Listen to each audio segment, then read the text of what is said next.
Hello everyone, this is David at Grow and Eat This. It's Friday, August 29th. We are in between the rainstorms. After a month and a half of unbelievable drought, we've had like 5 days of never-ending rain. And we all know what happens in the south with 5 days of never-ending rain.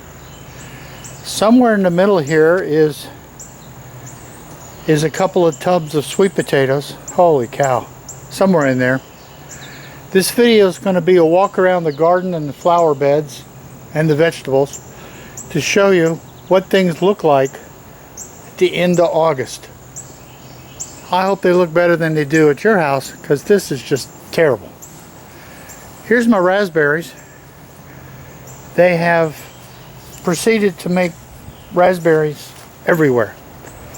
I know they tell you that raspberries can grow. Well, guess what? Somewhere over there is 2 plants. And everywhere else is just never-ending raspberries. Whoop. And everybody likes raspberries. Even my little friend here. I don't think he's related to the gecko guy, but he is into my raspberries. So rather than let him have these couple of raspberries,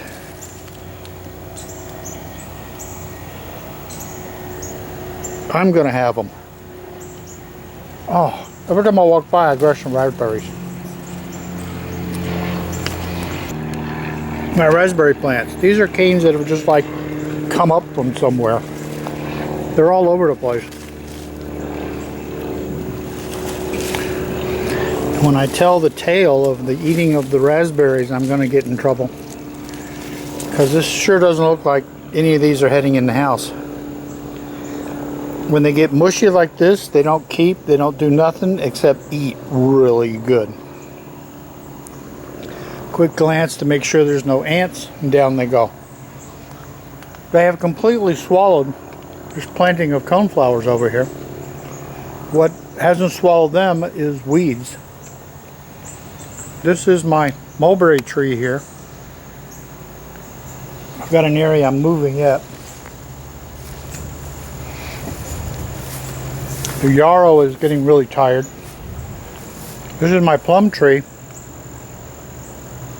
One of the exciting things you get when you use a lot of compost is you have all kinds of interesting things sprout. I don't even remember ever buying elven ears, but they're all over the house. They're all over the yard. So the oregano tub here really needs some serious weeding. Way back in that disaster tub, you can still see a little basil sticking out. It doesn't look too bad, but the weeds have just demolished it. Now we come over here to what used to be my compost pile. The one side here came out with spaghetti squash. I've got 11 nice spaghetti squash inside, and as you can see, here are 4 more, along with a lifetime of weeds. In one of my earlier videos, I talked about taking all my little tiny little worthless pieces of sweet potato and I piled them in the compost pile. And look what they have done. My goodness. I don't know what all these brown leaves are. But this was fresh compost, so there wasn't really even much dirt in there. So this should be exciting to see what happens. Then we come back over here, and we have where I put in a 4-foot bed of sweet potatoes, and they have covered at least a 12-foot by 8-foot section. So those are kind of good. And then let's back up, and here are some of the ugly stuff. These are mostly determinate tomatoes, and they weren't looking too bad until we got all the extra drought, and then we got all the extra rain, and then little tomatoes do what they do and they explode. Well, we can look in this tub here and see how much rain we got in the last couple of days. It's almost half full. The weeds, of course, are taking over. So today I'm going to be pulling most of these out, these tomatoes, because they're pretty much done. Then I get all the weeds out.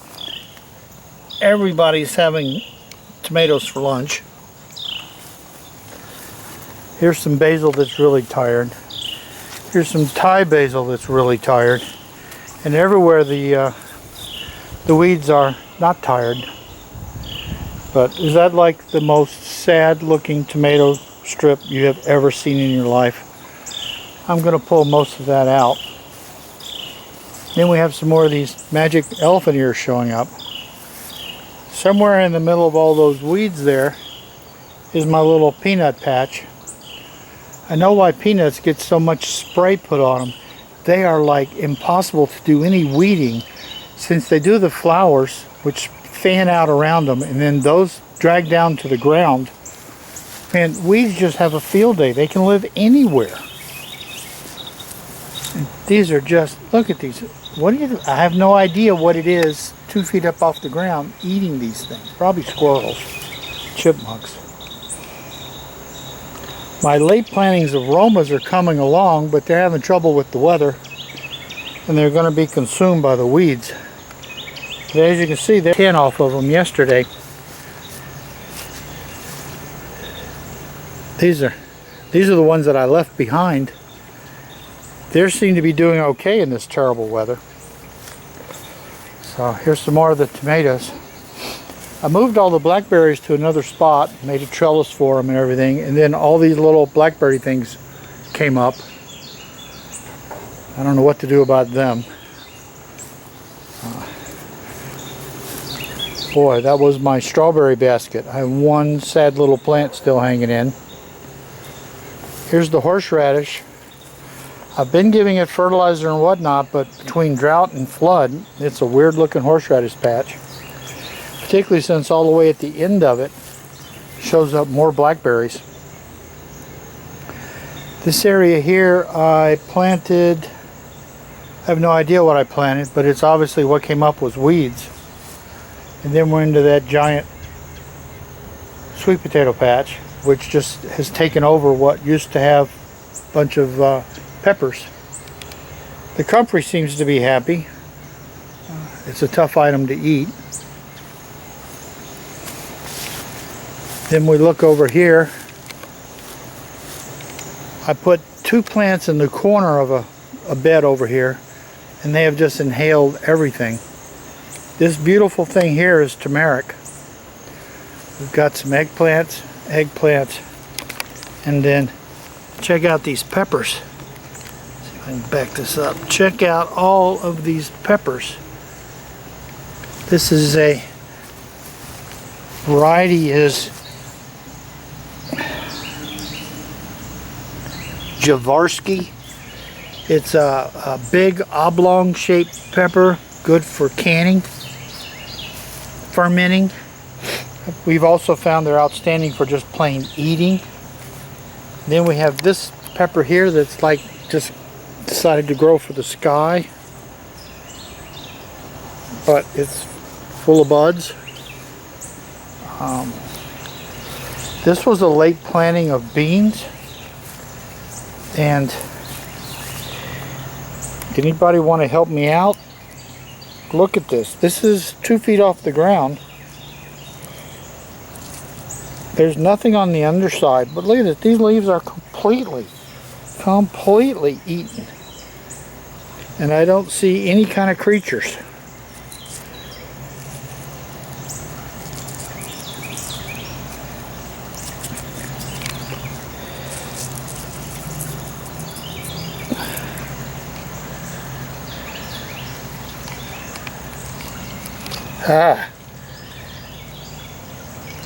I take it back.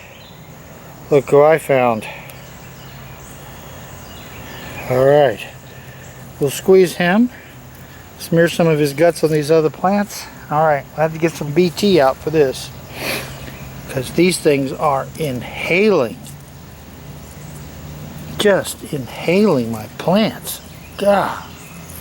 This is so sad. This should be a nice big Romano bean patch. The fennel is doing okay. So let's come down and see what else is going on. There's more peppers over here. More nice peppers producing.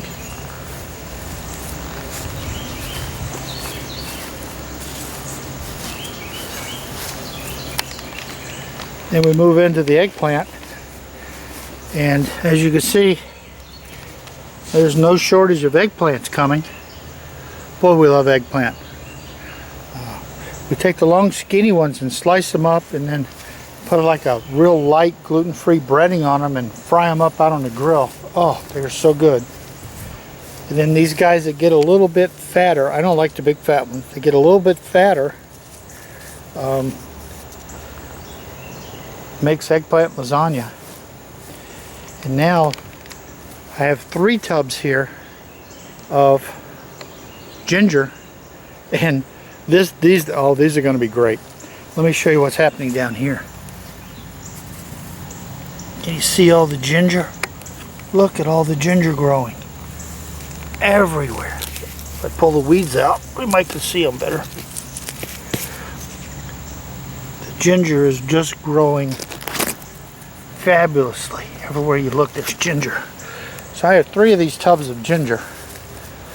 They don't like as much sunlight, which is why I have them behind the eggplant, which helps to give them a little protection. Here's my 3rd tub of them, which then slides into my sweet potatoes that are just taking over everything. Blueberries are still happy. Now we come down. Now let's come down over here first. My tomatoes went nuts. Some high winds. One of the passing tropical storms blew everything over. I hate those little metal tins. I got to get cattle panels. These marigolds here were 25-cent, 4 for $1. Found at the dollar store.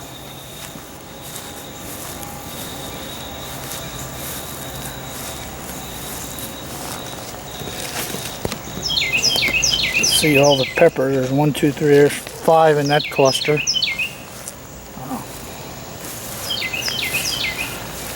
So we're getting a little bit cooler night, so the peppers are starting to wake up a little bit. That's good. Here's another tomato that just, you know, the sorry little cages just don't make it.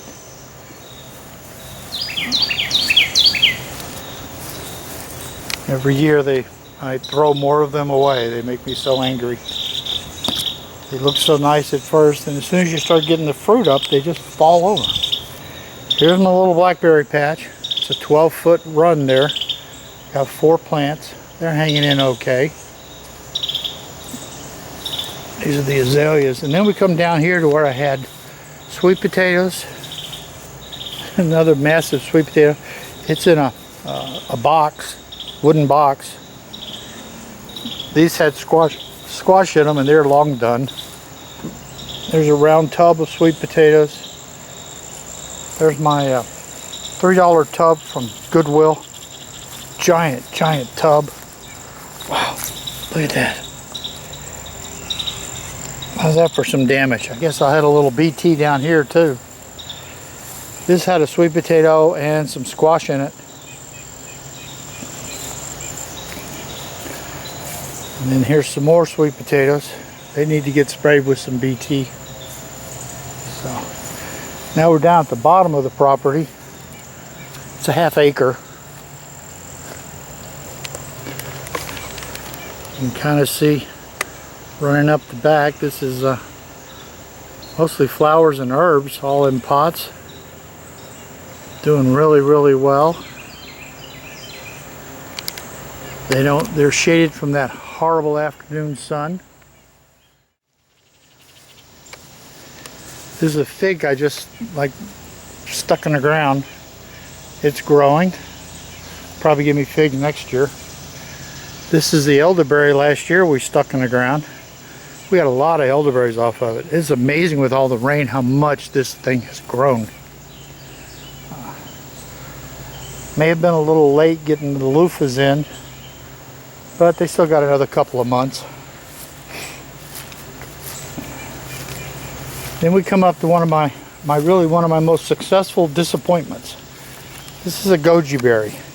So many places on YouTube talk about how wonderful goji berries are and how nutritious they are and how healthy they are, and they just eat them and eat them and eat them. And You get millions of these things. Well, when they're red like this is when they're done. Most of those are past done. I got to tell you, it's like chewing on dry cardboard. That was the nastiest things I can ever remember. And I've waited 2-3 years to get this kind of production out of them, and they're just junk. So I've already ripped one of them out. This one will be coming out. There's a tea olive. And there's my other loofah. Seems to be doing much better than the first one. Virginia mint with the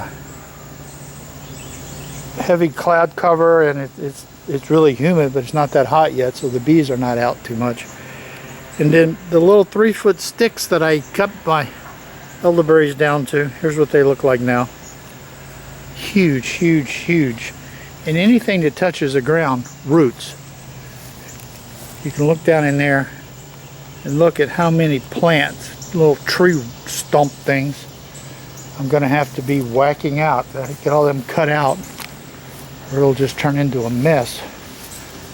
This is all lemon balm over here.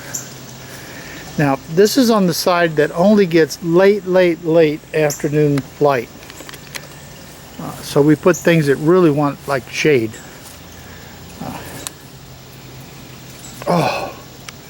And lemon balm, full sun, this thing gets about 2 hours of really late afternoon light. The caladium, some are from this year, some are from last year. Is this thing a weed? Yes. And here's the happy guy in the whole thing, is this giant weed. Some Solomon seal.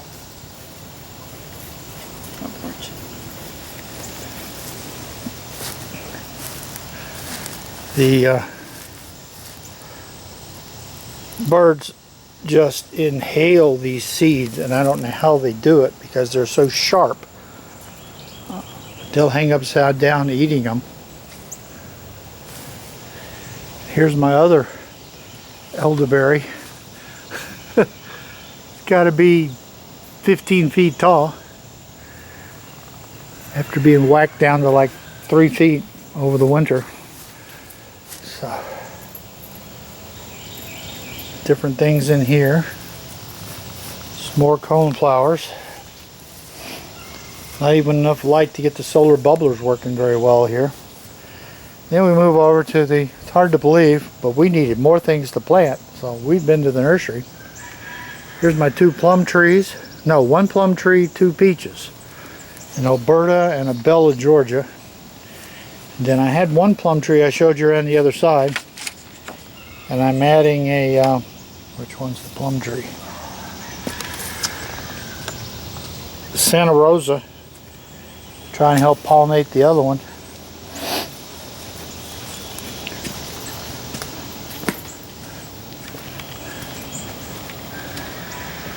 Then we walk around to the front. There's a couple of shrubs. Once it gets a little cooler, will probably go away because all they do is grow. These 2 baskets are doing pretty good. Who would have thought zone 7 you could grow eucalyptus? Well, we have to keep trimming it because it just gets out of control. A couple of these gorgeous roses up here. This area we have just, it's hard to tell you how many hours. That's the red hot poker or something like that. You still see some of the seed heads on it. These need to be divided out because they're just gigantic. Still getting some nice flush of blooms here on the roses.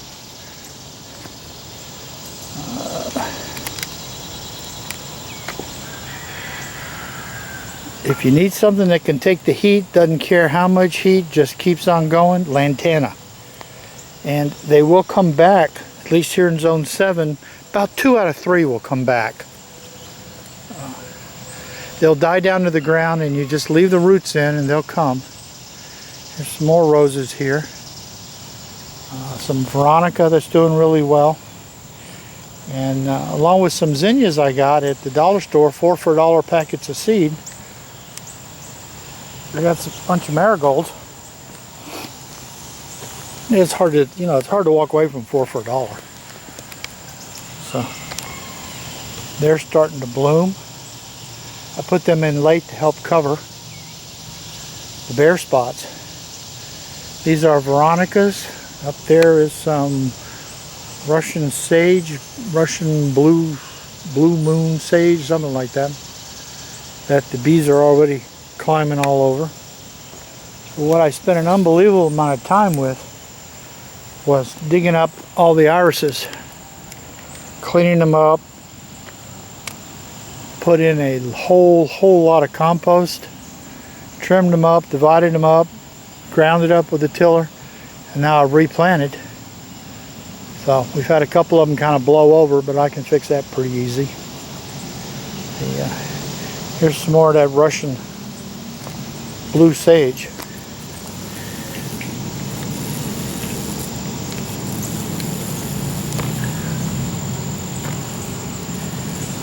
Look at all the pollen, if I can catch up to him. Look at all the pollen he's dragging around on his back legs. Pretty happy little guys. But as you can see, this Russian blue sage makes a really pretty whole row of them. We've stuck in some of those 25-cent zinnias, started a bunch of them. Then some more of the blue sage and Veronica. Now we're going to switch over to the other side, and there's some zinnias, not the 25-cent bag, but they're worth mentioning because in this huge stand of zinnias is only 4 plants. I had 5, one blew over early. Now there's 4 plants here. And they're my height, good 3 feet across. Only thing controlling them is more of these guys. These both came back from last year. 2 or 3 plants came back from last year. Here's another lavender.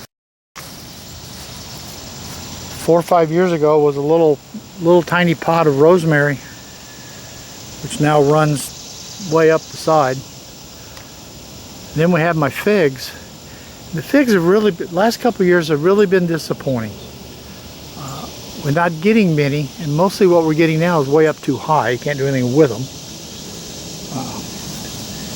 Here's another iris bed that I need to dig and get going again. Then up here, Chris just slaved away to turn this area into something. She's got a jillion containers of bulbs and things that need to go somewhere else, but this looks so much better.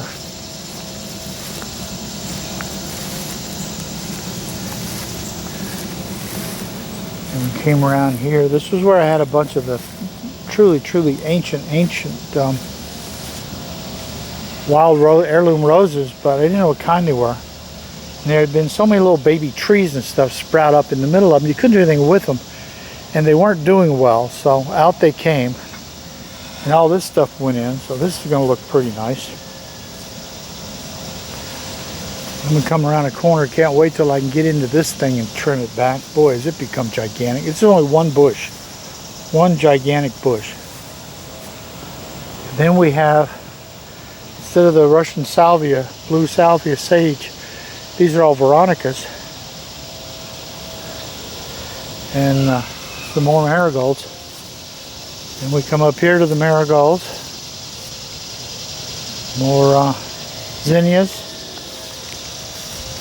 And a whole bunch more coneflowers.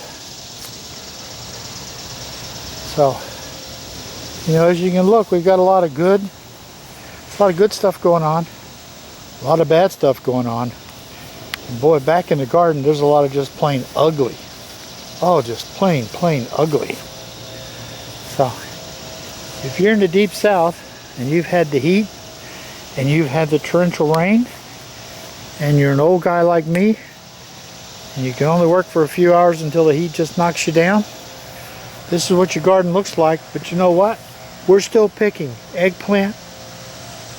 We're still picking tons of peppers. Despite how they looked, we've got more tomatoes than we know what to do with. I do have beans coming. And inside I've got a full fall garden starting. Lettuce, bok choy, cauliflower, cabbages, the works. So we will rise again as it gets cool. So this is David at Grow and Eat This, Zone 7, Lawrenceville, Georgia, into August, and I'm already soaking wet. So I better get a little work done before I just can't deal with it anymore. Thank you for watching. Please subscribe.